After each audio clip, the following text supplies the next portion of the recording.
Great. And the usual thing, folks, just a quick thumbs up to let me know that you can see the screen that says becoming world class. Fantastic. Okay, today is going to be slow. No, today's going to be a little bit different. I'll be talking about some advanced stuff today. Normally I talk about the stuff that we should all bring into our businesses and some tips and tricks and tactics. But today I'm going to be talking about something a bit more advanced. But again, it's not full of rainbows and unicorns. This is stuff you can take away and use straight away. You all know me. I'm not going to go through that again. Just I've been around. But here's a question that you really need to ask yourself, and that is, what do you want from your business? The easy answer is money, all right? But that's not just it, because money is just an enabler. Most of us want from our business and from our work and our career is this thing. We want freedom. We want the ability to do what we want, when we want, with the people that matter most to us. And our business should really be the way to help us do that. But of course, sometimes to get free, we need some help. And this is the way you help. The way I work with my clients is we work off a couple of things. Jay can tell you this, but the first thing we look at is, where do you want to be personally and professionally in 12 months and in 3 years? And there's a reason behind those two things. Then we go, where do you want your business to be in 12 months and 3 years? And how do we align those goals so your business ends up supporting your personal and professional goals? Once we've got that in place, personal, professional goals, business goals support them, then we need to look at these things called world-class KPIs, or key performance indicators, which will help you run your business a lot easier, help you quantify what's going on in your business, and help you keep track of what's working and what's not. And the KPIs, of course, they lead to you having action items and things to do in your business. So a KPI, I'm going to be talking about 6 core KPIs. They're applicable to every business in the world, and all world-class companies and businesses actually use all of them, or maybe most of them if they're not aware of them. The thing with a KPI, a key performance indicator, is it has to be something that can be quantified. It's not like saying we want more clients. And it's not enough to say we want 30 more clients. A key performance indicator is we want to add 30 clients per month for the next 6 months. See, it's quantifiable. There's a time frame around it, and we know what it's about. The world-class KPIs, if you like, are revenue concentration, revenue churn, EBITDA or burn, pipeline, revenue, and employee engagement. Now, most of us don't have employees, so we won't worry too much about the last one. The first one is my absolute favorite. This is the one where people screw up so often. Revenue concentration is where, quite simply, you have more than 20% of your revenue coming into your business from one source. The print label manufacturer for medical labels that I've just finished working with in May, they literally had 43% of their revenue coming from one client. What I do with my clients is 20% is considered world-class. I like my clients to be around 12 to 15% revenue from no more than one person. So we worked with them. We got them down to 18% from over 40%, which means he's a lot less at risk. You imagine a lot of us small businesses here, if we have one client that brings in the lion's share of our revenue and we lose them, we're screwed. So revenue concentration is something you really, really have to be aware of. So one of the things I suggest you write down right now is check, as a percentage of my total revenue, how much is coming in from each one of my clients. And any of your clients that is 20% or above, you need to get to 20% or below pretty quickly. But revenue concentration also applies with things like your upline or your downline. If you're manufacturing something and you're dependent upon someone to provide you with raw materials, then you've got to consider how many alternative sources can I have. And last couple of years, I've worked with a fly screen manufacturer, in fact, retractable insect screen manufacturer, and they use an awful lot of powder-coated aluminium. And when I got there, they had one person doing powder coating, one company. They had one company that was providing them with all their aluminium, and another one that was providing them with the actual mesh. And of course, you know, those 3 companies individually, they could put their prices up and they were screwed. So what we did is, even though it was a tight industry, we found 2 other people who could do powder coating for similar prices. We found another supplier for aluminium and 2 more for the mesh, which reduced their dependency. So revenue concentration can also be materials supply concentration as well. Revenue churn. Revenue churn is something lots and lots of businesses don't think about. They go, well, I lost 3 clients, but I got 5 on, so I'm actually growing by 2 clients. The second step you need to do is look at what was the value those 3 clients you lost actually bringing to your business. If they were bringing in $20,000 to you and the 5 new ones you've got would bring in 18,000, guess what? You're $2,000 behind the 8 ball. So revenue churn is the mystery part. It's the missing part. If you don't know your average transaction value, that's fine, but you also need to understand on an individual basis how much each client brings to you. Because if you lose them, you need to know how much money is taken out of your revenue stream. So when you bring new people in, you've got a figure in to replace and do better with. As I said, if you bring in 10 new people and they're actually producing $2,000 a month less revenue than the 3 people you lost, then you're in trouble. So revenue churn's really, really important. EBITDA is literally about, it stands for earnings before income tax depreciation, etc. Okay, don't worry about that. The key thing to think about here is it's about literally how much money have I got sitting there before I pay my tax after I've paid all the costs in my business. It's a really important measure. If you don't have enough money to pay your tax sitting there on that line, you're in some trouble. The word burns there is particularly for startups. Startups usually start with a pile of money, and burn refers to the burn rate. How quickly do they go through that pile of money while they're trying to build a business and generate revenue? So these are 2 key KPIs. One is how much money am I making in terms of net revenue after I've paid all costs before income tax? And the other one is if I'm a startup or if I'm starting a new business or I'm launching a new product, how much money have I got put aside for it? And what's my burn rate? How quickly am I going through that money? And that'll give you an idea of how quickly you need to be moving to generate some revenue. Pipeline's really important, but lots of businesses don't get this. Lots of people just go, well, you know, I've got people in my pipeline. And if ever you run a sales team, you know, people tend to populate their pipeline with the never evers, as I call them. They have people that keep appearing in their pipeline. They keep going, oh, they're not due yet. It's going to be 2 months or 3 months, boss. They never turn up. But part of the pipeline thing is you've got to figure is how long is your sales cycle? Many, many years ago, I used to sell large computer systems, IBM type things, right? My sales cycle was 18 months.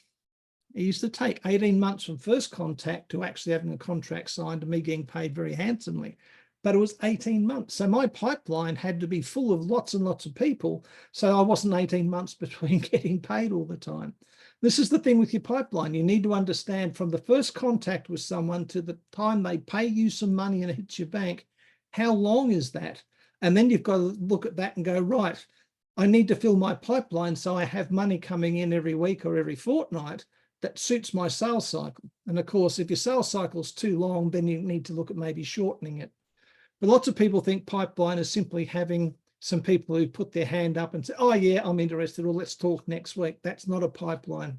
A pipeline is full of people that will fit in with your sales cycle so you can make sure you have money coming through all the time. Revenue, okay, revenue is pretty easy. It's how much money is coming in. The thing is, everyone on this call, and in fact, pretty much every business on the planet should be top line driven. The top line of any P&L is revenue. It's income, how much money comes in.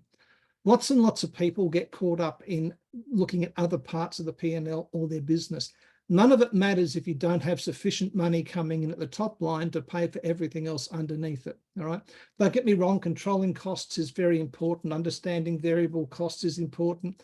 Hiring the right people, but giving them 2 months or 3 months to get up, all that sort of stuff's important, but none of it matters if you don't have your top line growth nailed and happening.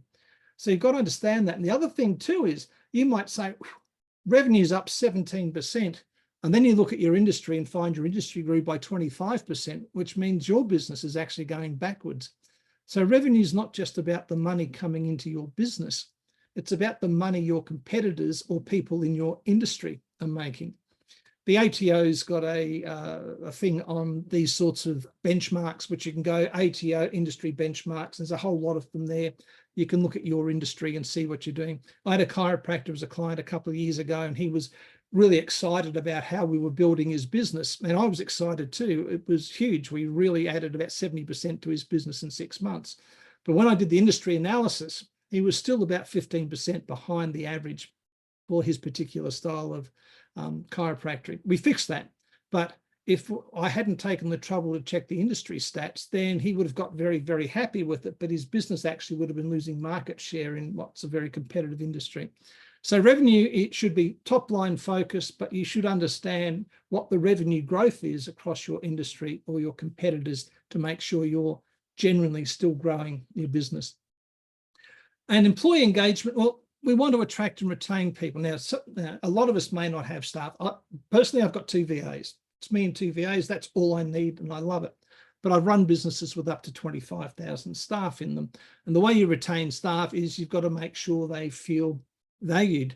You've got to, an employee by definition is someone who does just enough work to stop them getting the sack. What you want is you want a tribe full of people. You want people who believe in the vision of the business and who are happy to work for it. One way to keep track of that is you can do a thing called a net promoter score. I'm not going to go into the details of it here, but essentially it's a scale of 1 to 100. A good score is about 67 and above. Associated score is 66 down to about 50, and anything less than 50 means you've got a real problem. And in fact, lots of companies, when they start doing net promoter scores, they go, oh, we're scoring 45, and that's why they've got a revolving door and people are leaving all the time, right? Whereas companies that do it, and they end up with a 75 or an 80, or my God, they hit a 90, they've got the same people there all the time and the business is humming along. So employee engagement is literally how do you keep people engaged? And it's really the old thing. Have a solid vision, have a well-explained mission, have values that you want to see people show in your business and keep them engaged that way. So that was a real quick look at the 6 KPIs, but how many hours would you or management, if you've got a business big enough, save if you just focused on those 6? Because I can tell you now, if you just focused on those 6 KPIs in your business, staying top line driven, making sure your pipeline was filled in line with your sales cycle, ensuring that your materials and your revenue were not overly concentrated, those things would drive your business to new heights pretty quickly. So it's worthwhile having a consideration of. Here's 6 questions for you to think about. What's the formula you've got for calculating your pipeline? It's not just bums on seats waiting to be sold to. Like I said, you've got to factor in your sales cycle. So you need to understand how long does it take you to attract someone's attention, talk to them, and then get them to be a client. Is that 3 weeks? Is that 3 days? Is it 3 months? You need to know that. How are you measuring churn? If you're just measuring churn by bums on seats getting up and leaving, and you're not measuring how much revenue they take with them and how much revenue new people bring in, you're not measuring churn properly. What's your quarterly growth rate? How much did the top line of your business grow in the last 12 weeks? And how does that growth compare to other businesses in your industry? How much of your revenue is concentrated? We've spoken about that, but it's also how much of your materials is concentrated in there as well. And in fact, you can even apply that to, if you're in a manufacturing environment, is how much of the value of what you produce is actually controlled by 2 or 3 people instead of having everyone cross-skilled. It's a really important concept, this concentration one. What's your net income? How much money have you got before you got to pay tax? Is it growing? What's your retention rate? What's the turnover of staff have you got? There's another secret, though, to becoming a world-class business, and it's this one. Create a plan and actually go and do it. Too many people suffer from what's called FTI. No, it's not a rude one. It means failure to implement. They create KPIs, they get business plans, and the corporate thing is business plans are basically shelf furniture. You write them, you spend 3 weeks writing them, they're getting together, and they stick them on the shelf and pull them down in 6 or 12 months' time. If you've got a plan for your business, the next step you must plan is how to implement it. Knowing those KPIs will give you what you need to do. The next step is to break them down into actions that make sense for your business. And here's the twist for all businesses that, again, people overlook. It all begins with you. If you can't be stuffed getting up out of bed in the morning, if you're lazy, or if you keep procrastinating or procrastinating or whatever it happens to be, your form of procrastination, it's not going to go anywhere. It all begins with you. And once you take that on board and really hold it to your heart, you'll change the way you run your business. So the three levers are literally what I spoke about before. You've got to get your personal, professional, and business outcomes lined up. So business supports personal, professional over 12 months and 36 months. I don't plan out any further than 36 months. The world moves too quickly for that. And for most small to medium-sized businesses, trying to talk about 5 or 10 or 15-year plans is beyond the scope. Corporates are a bit different. There are 7 components to the business. There's the 6 core KPIs I've gone through, and there's 7 drivers. I haven't touched the 7 components, the 7 drivers today, but the key driver of the 7 is you. You drive your business. And the last thing, of course, is you take those KPIs, apply them to your business, and then you break them down into action items. So you create what I call the cascade. You get absolutely crystal clear on where you want to be in 12 months and 36 months, where you want to be professionally in 12 and 36 months, where you want your business to be in 12 and 36 months, and how your business exists to support your personal and professional outcomes over those timeframes. Then you use the 6 KPIs I've spoken about as a lens over your business and break them down into the necessary action items to grow it and move it in the directions you want it to go. So what's next? Well, take a minute and just think about the KPIs I've shown you. So and write down 2 of them you need to look at. Is it employee engagement? Is it revenue churn? Is it pipeline? Is it revenue? Is it burn rate or EBITDA? Or my favorite, is it revenue concentration or materials concentration? Just write down 2 of the KPIs, and then when we finish today, look at them in terms of your business. I have 3 things, 3 doors, as always. You can do nothing, you can do it yourself, you can get some help. If you'd like a hand creating your KPIs, then just do this. Grab a chat. The link's already in the chat from before. Book a call with me, half an hour, 45 minutes, and let's see if I can help you apply some of those KPIs to your business. Thanks for coming along. Really, let's have that chat, see if I can help you. The link is already in the chat box, as it says there. We got any questions?